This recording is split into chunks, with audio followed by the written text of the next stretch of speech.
Welcome back to my YouTube channel. Ngayong araw, pag-usapan natin kung ano ba ang dapat nating unahin, ang pagbubuhos mo ng poste or ang ating pag-asinta ng mga hollow blocks. Kaya wala nang patumpik-tumpik pa, pag-usapan na natin. So, andito po tayo ngayon sa ating project na 2-story residential house. So, sa inyong katanungan kung ano po ang dapat mas nauunang gawin, kung ang ating pag-asinta ba or ang ating pagbubuhos ng poste, ang sagot po dyan ay kahit ano po sa dalawa. Basta make sure na tama po ang ating mga methodology sa ating pag-aasinta or sa ating pagbubuhos. Halimbawa sa ating project, ang ating inuna ay itong pag-aasinta ng ating mga concrete hollow blocks. Kung unahin po natin ang ating pag-aasinta, make sure na itong mga ilalagay natin o iasinta natin mga concrete hollow blocks ay na-cure na at least 28 days. Mapapansin po ninyo ito sa quality ng inyong mga concrete hollow blocks na bibilhin. So sa ating pagpipili ng ating mga hollow blocks, dapat i-test nyo muna siya kung ito ba'y matibay o matigas na, katulad po itong ating nabiling mga concrete hollow blocks. Kasi meron pong mga concrete hollow blocks na napaka-rukop. Pag pinipisil mo lang ng ganyan, napuputol itong portion na to.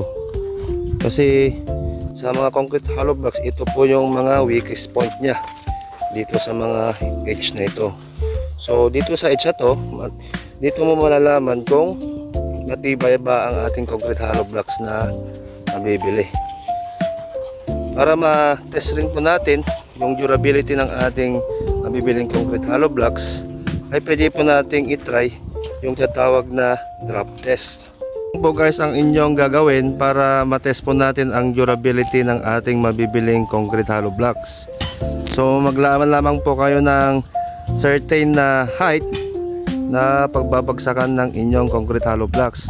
Dito sa ating gagawin, sa level lamang po ng ating puson yung ating height. So testing na po natin.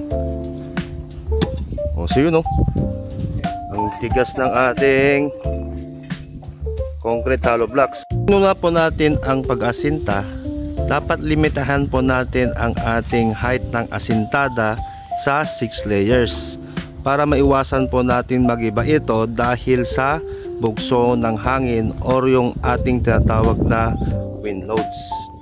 Hayaan po nating matuyo muna or tumigas ang ating first 6 layers sa pinakaunang araw natin bago natin dagdagan or patungan sa ating second na 6 layers sa pangalawang araw.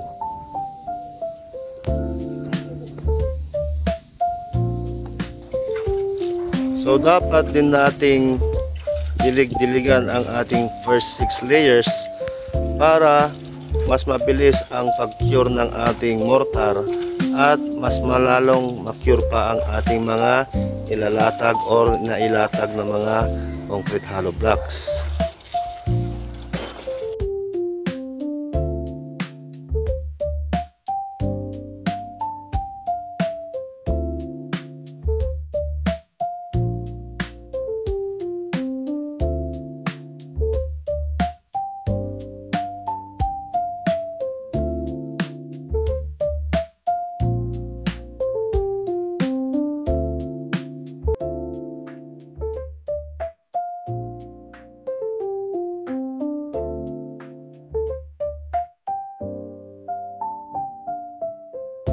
Naman sa ating palaman sa ating mga CHB or mga concrete hollow blocks, dapat ang ating sinusunod na mixture ay yung 1:4 or yung class B concrete mixture or mortar mixture.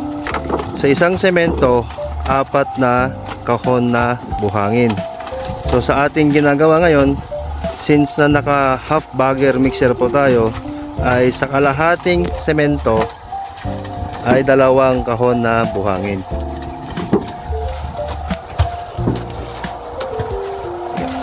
Po yung klase ng tapang ng ating mixture, yung hindi po siya basa para hindi po lubog-lubugan yung ating mga iasintang mga concrete hollow blocks. Yung tamang basa lamang po siya para maganda po yung pagkalay at mas mabilis po siyang tumigas. Ayan.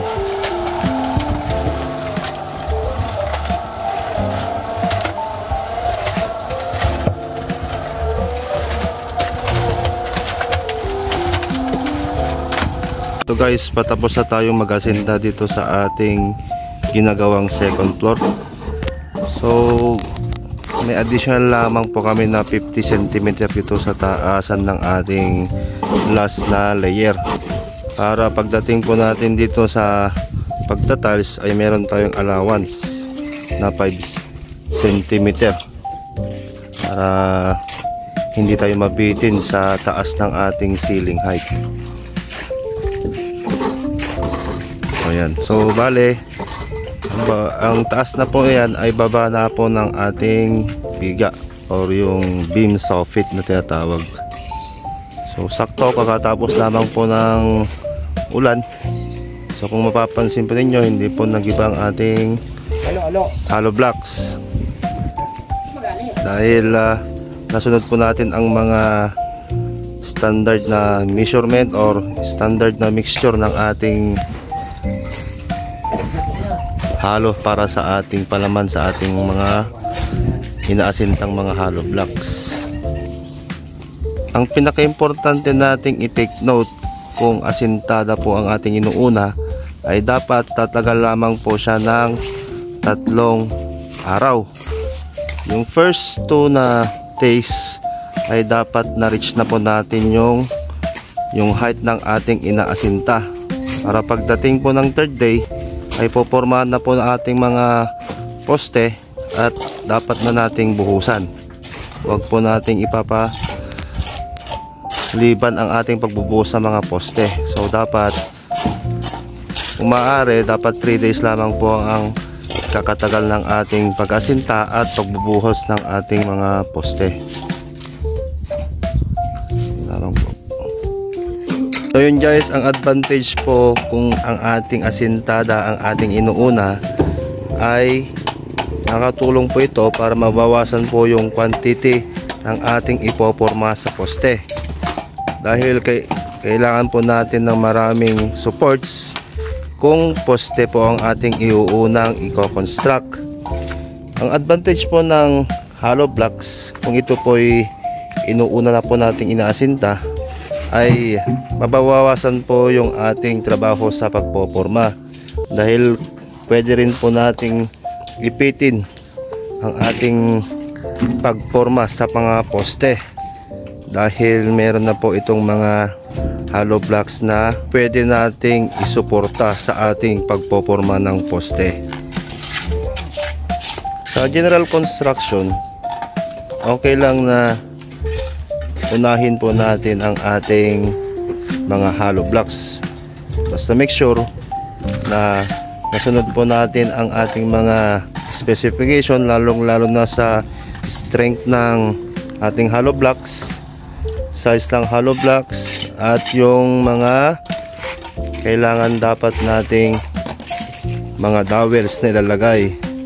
So yun guys, at ang panghuli po natin na gagawin kung asintada po ang ating inuna ay dapat make sure na yung ating mga horizontal bars para sa ating hollow blocks ay nakatali sa ating bakal ng poste. So ang ating horizontal bars ay every 3 layers. So dapat pagkatapos ng ating asinta ay itatali po natin para hindi po siya naalog or yung nauga-uga. So itali lamang po natin dito sa may bakal ng poste. Yan. Patukasin po natin yung ating horizontal bars ng ating asinta sa loob po ng bakal ng poste para mas matibay siya pag nabuhusan na.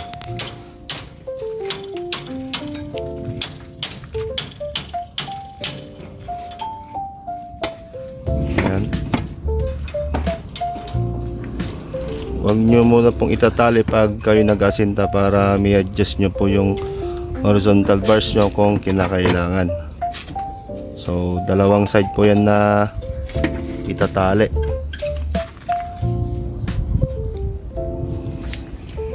Po guys, sana nakatulong ang vlog kong ito para mabigyan ko kayo ng ideya kung ano ang pwede nating unahin na ipagawa sa inyong mga istruktura at kung paano tayo makakatipid sa mga materyales sa inyong ipapagawang sariling mga projects.